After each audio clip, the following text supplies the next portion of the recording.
Let's just get to the point here, folks. This is a story of a foreigner living in Cebu. His name is Norbert. He's 65 years old. He's newly retired. He came to the Philippines looking for the babes. Anyway, Norbert, he's got a goal. His goal is to get laid. Let's get into the story, folks.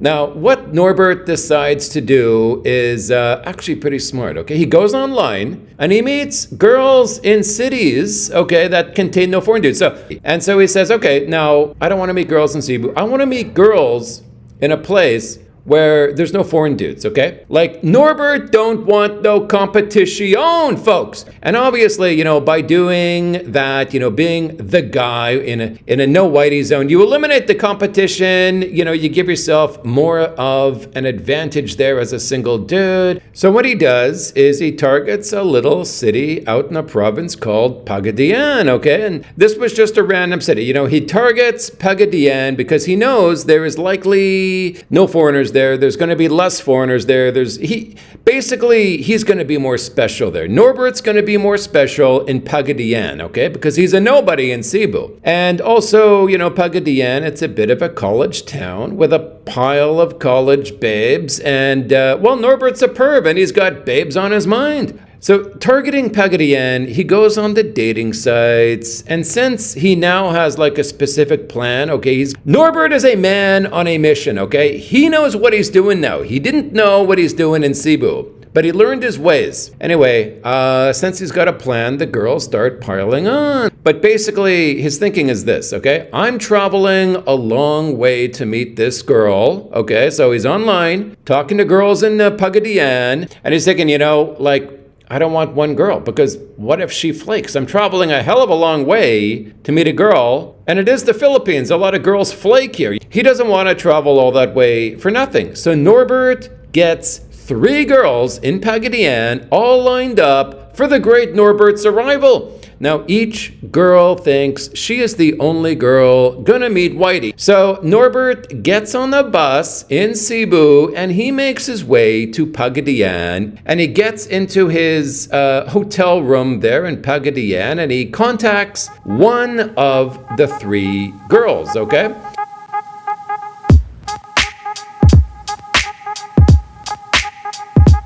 I mean, he can't tell all 3 that he will be there tomorrow, right? So he just tells one of them. He times that out. He gives each girl 3 days with hopes of insertion during those 3 days.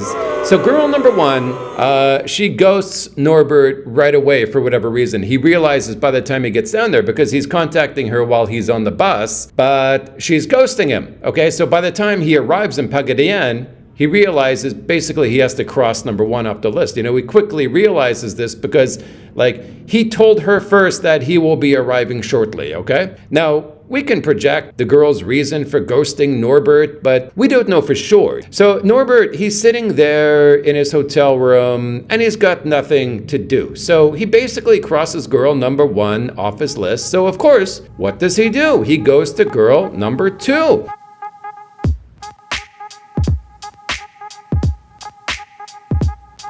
He lies and he tells girl number 2 that, he'll be arriving tomorrow, as opposed to a few days from now, as he had originally told girl number 2.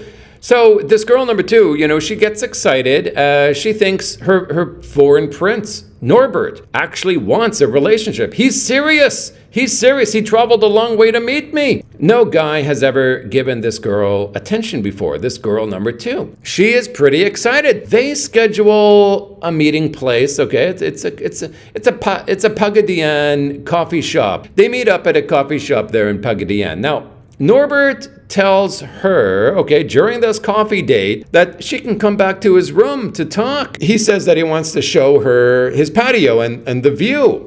It's a beautiful view. He says this Pagadian girl has never even been to a hotel before. She's a little curious what a hotel room even looks like. But they stay in the coffee shop a little longer. They keep talking. Norbert's just dropping hints, hoping she's going to come back to his place. Norbert, he kind of wants to wet the girl's lips a bit, mentioning, bragging kind of, how great his patio is. But the facts are, this girl number 2, she hasn't seen a decent anything in her entire life. A patio, a view, anything. Like a sofa, nothing. For this girl number 2, she is a poverty girl. She lives in a tin shack with her 7 siblings, and she is having a hell of a time dealing with her college expenses. But this is nothing new. I mean, look, money problems for this girl, she's always had money problems since day one. So the two there in the coffee shop, they continue to talk, and, Norbert discovers that, like all girls these days,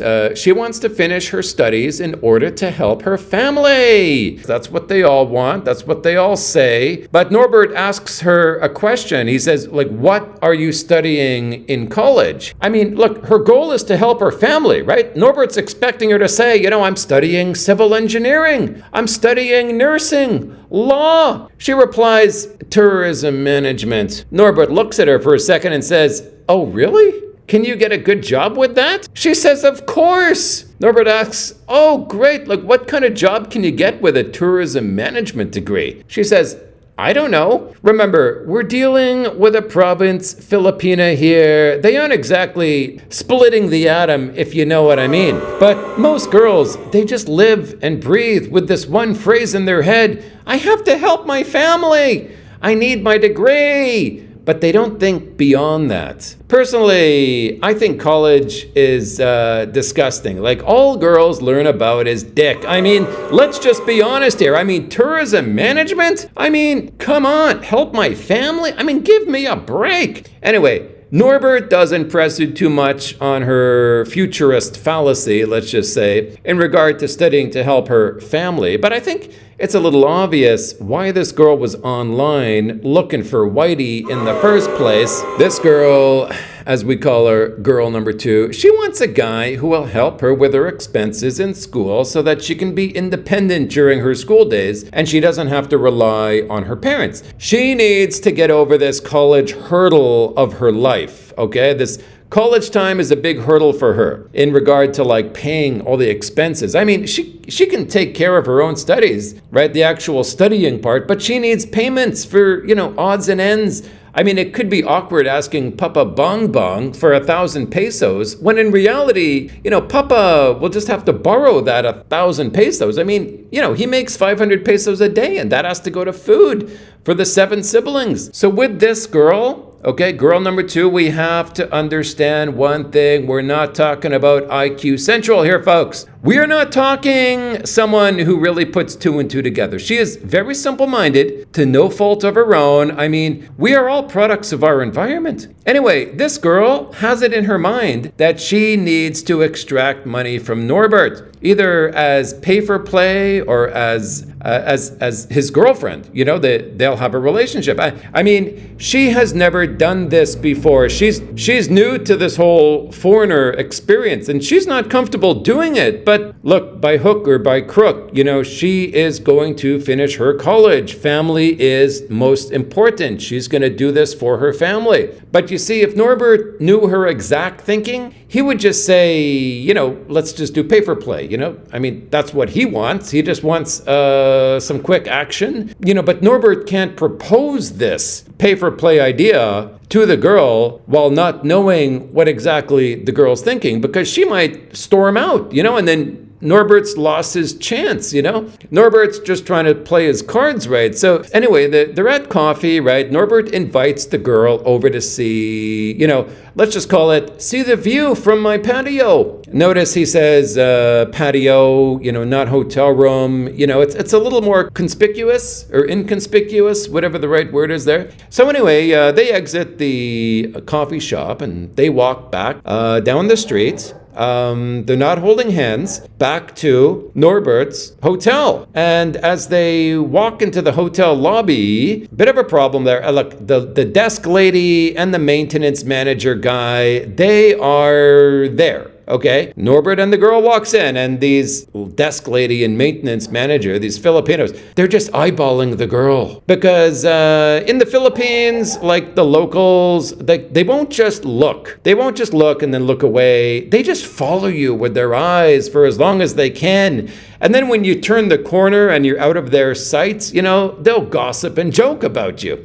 That's how it works in the Philippines. But anyway, these two, well, let's just call them lovebirds. They get through that seemingly the gauntlet of eyeballs, and they make their way to Norbert's hotel room. Of course, the girl is extremely uncomfortable. Now, Norby and the fair lady walk into his hotel room, and when they get into his room, it contains 4 walls. No window, no view, no patio. But by the time they got back, I guess the girl kind of forgot about the patio, let's face the facts. The patio is not going to pay her Billy Willies, if you know what I'm saying, She's a realist. She doesn't care. She's got it in her head what's going on. She needs the bones. She needs money from Norbert, and Norbert knows what he wants. Too bad they can't just get to the point. Anyway, they enter the hotel room. There's a small round glass table with 2 chairs, kind of a coffee chair set up there. So she instantly, she walks in, she sits down in one of the chairs while Norbert sits on the edge of the bed. They make small talk, and when I say small talk, I do mean small.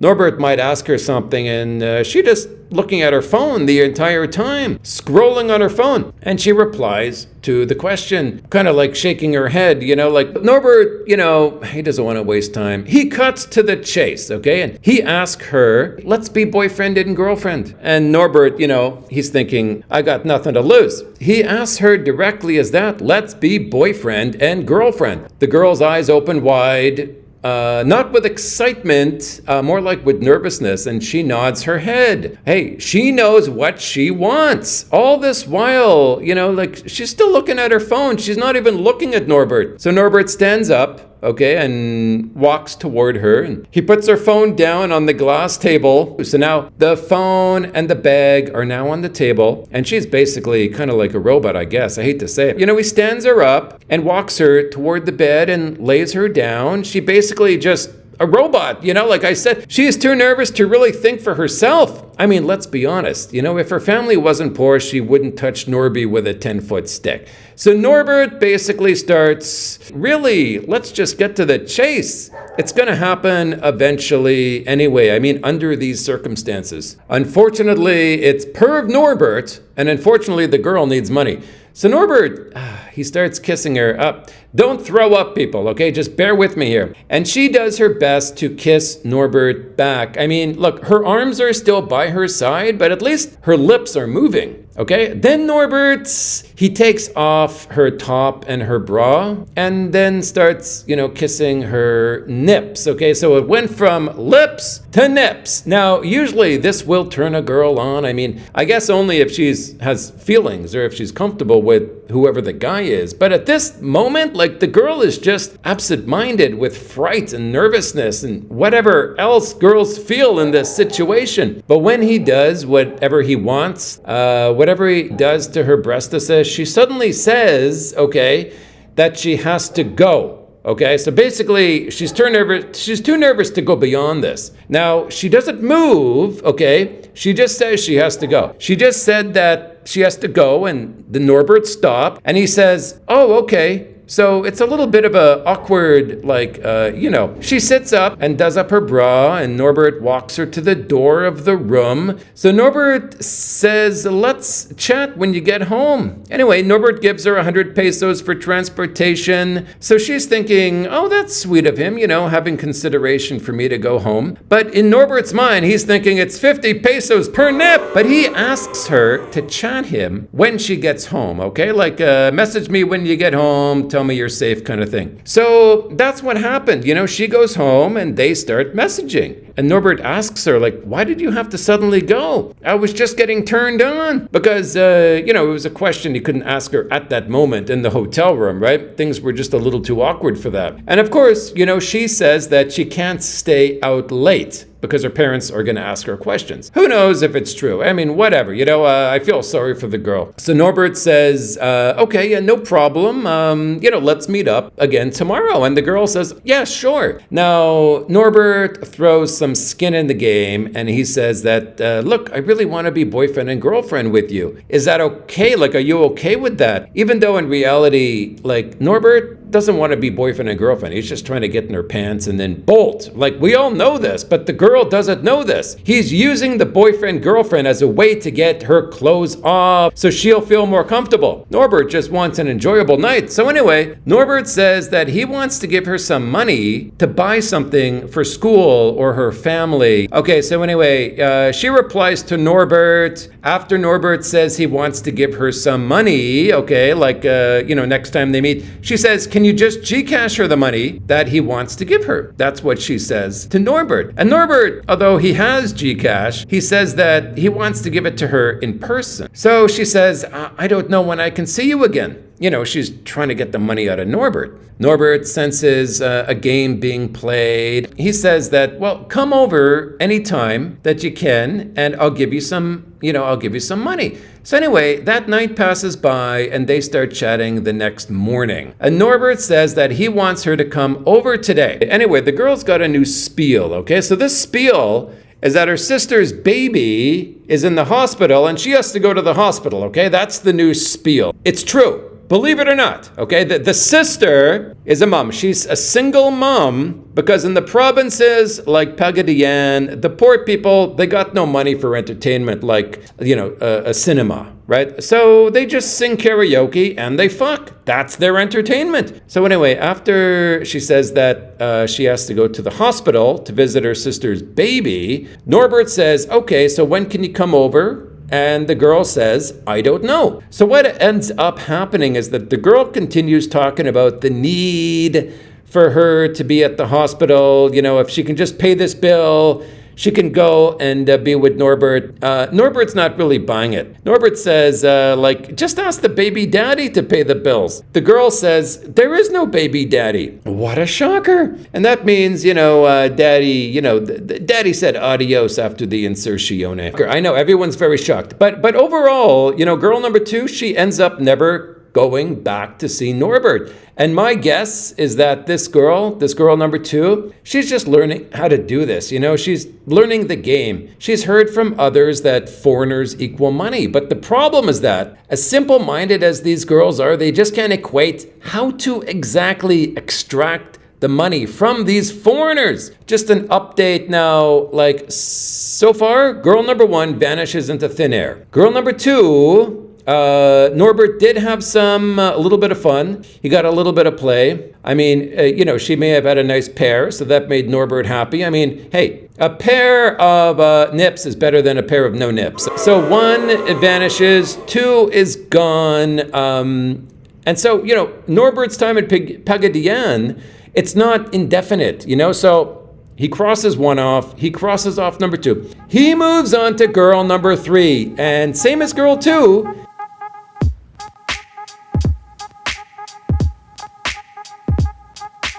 he tells her that he's there a couple days early. But Norby, he's a little conscious of the eyeballs from the current hotel with girl number 2. You remember? So he actually changes his hotel. I guess he's afraid of, the hotel staff gossiping. So he changes his hotel and he sets up a meeting with girl number 3, which, if you're not keeping track, is the last girl. So it's his last chance to get an Insertion. So he ends up meeting girl number 3 at a coffee shop again, but a different coffee shop since, he's afraid of the gossiping from the workers. So they meet and the two sit down and talk, and the girl says that her friend is coming. So the friend's going to join, okay?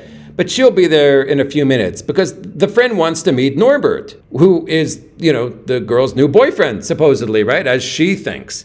So Norbert says, okay. And 5 minutes later, the friend shows up at the coffee shop, sits down, and Norbert, being the nice guy that he is, asks them, what they want to drink. And he gets in line, he buys the drinks, and so the 3 are sitting down together. So regarding the friend showing up, you got to remember, Norbert, being a perv, he didn't really know what was up with the friend coming over. Like, for all Norbert knew, they wanted a threesome, or the friend wanted to share him, or whatever, but he thought, well, as long as the friend is a female, it can't hurt to meet her. I mean, he's not going to buy a coffee, being a cheapskate, for a male friend. So Norbert sits down, and the 3 of them are enjoying their coffee drink together. And Norbert finds out that the girl actually has a boyfriend. He's a foreigner and he is sending the girl money for her schooling. This foreigner boyfriend visited Pagadian to see her in the past. So anyway, the friend ends up leaving the coffee place after about 10 minutes of conversation. She just stopped by because,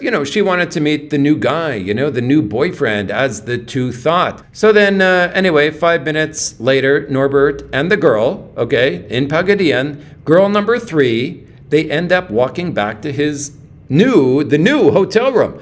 Now remember, as far as this girl knows, Norbert only came down to Pagadian to meet her, So after coffee, they go back to his hotel room. And in the hotel room, they start talking for about an hour or so. And this girl's a lot more responsive than girl number 2, She actually talks and is not looking at her phone. This girl number 3, she has actually got a good personality. So she likes Norbert and Norbert likes her. They joke around together. She's asking him what Visayan words he knows. And he says the words and she laughs at his pronunciation. Anyway, they have a good time. Now, in the hotel room, there's no chairs and glass table like in the last place, So they're both laying on the foot of the bed as they talk. But in order to sort of progress things, Norbert asked her to lay down on the bed. Let's get a little more comfortable here. So Norbert does it first. He moves up to the head of the bed, puts his head on the pillow, and they start talking there. And just like girl number 2, Norbert starts kissing her. But girl number 3 is a little bit more different, as girl number 2 wouldn't move her arms. Girl number 3, she's a little more responsive. Girl number 3, she's more like putting her arms around Norbert's head, showing her interest and passion. And the next thing you know, you can guess what happened. I mean, this girl was down. This girl knew the game. The girl was no verge, but nonetheless, they did the deed, and Norbert was happy. He finally got what he wanted. He lost his Philippines virginity to this Pagadian number 3 girl. And then when it was all done, Norbert gave her a little bit of money to go home. So what Norbert did was he gave her 1,000 pesos. Now remember, he gave girl number 2 100 pesos because, she didn't go all the way. Now, for either of them to get home, it's only about 20 pesos. So Norbert basically acted stupid in order to pay her without her thinking she was being paid. When she got home, the girl number 3 and Norbert, they're pretty much chatting with each other. And Norbert was telling her, if you come over every day, I'll always give you money so that you can get home. So no need to worry about transportation. You see what's going on here, folks. It's kind of pay for play, even though he's just giving her money to get home. So that's exactly what happened. She'd come over and he'd give her 1,000 pesos every day so that she could get home safely. Now the problem here lies in the fact that she didn't account for Norbert only staying for 1 week. She was kind of thinking Norbert will stay there in Pagadian. Remember, Norbert budgeted 3 days for each girl, but since girl number 1 flaked and number 2 did her thing, Norbert now had more time for girl number 3. So as it turned out, every day for 7 days, Norbert was just paying the hotel daily and also to this girl, right? Because the girl was coming over every single day. I mean, as far as the girl was thinking, she hit the jackpot. So what happened was that they were doing it multiple times in a day, and the girl asked Norbert if she could get a little something extra since she's basically doing some extra work. But Norbert, being kind of cheap, he said, no, I think 1,000 daily is enough. You're doing extra kind of just makes me happy and makes me want to stay. That's what Norbert says. Well, he's a bit of a cheapskate. Norbert did like this girl, but after being together for a week, he basically, I hate to say it, but, Norbert basically had his fill. So Norbert gave her, on the last day, as he knew, only Norbert knew it was the last day, he gave her 2K. And he didn't even tell her that he's leaving, but as she left to go home with her 2K, she was happy to have the 2K, but she didn't know the game was over. You know what I'm saying? And as she left to go home, Norbert went to sleep in his hotel room alone. And as soon as Norbert woke up the next morning, he got some breakfast and he hit the road. He went back to the bus terminal. So Norbert ended up getting the bus back to Cebu, and the girl the next day is messaging him hey, can I come over? As she usually did. But Norbert says, I'm sorry, I had to head home. I had an emergency. And he never saw the girl again. So a few days after Norbert got home, the girl did ask him via chat for, some help, like if he would still help her. And Norbert just told her no, because Norbert knew he wasn't going to go back to Pagadian. I mean, like I said, he had his fill, and it was a long way to go back to Pagadian. He was not down. He wasn't interested in another long bus ride to see the same girl, even though he did like her. It was just too long of a bus ride. So who knows what this girl is up to these days. But she's definitely a survivalist. I'm sure that we all wish her the best of luck with her studies and her expenses, let's just say, and that, we hope she's able to continue and that she ends up meeting a much better guy than Norbert. And I'm sure none of us listening right now wish Norbert any luck with his extracurricular activities there in Cebu. Hopefully, for the sake of the lady folk here in Cebu and the Philippines, he ends up meeting one girl in Cebu and just sticking with her. Anyway, that is the story, folks. Trust me. Hey, you've got to trust me here, folks. I will be seeing you on the very next video, my good folks. Take care. Until next time.